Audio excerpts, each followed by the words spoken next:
அன்பர்களே வாரீர்,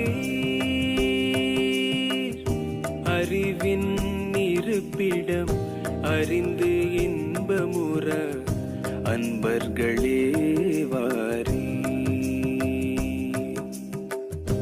அன்பர்களே வாரீர், அறிவின் இருப்பிடம் அறிந்து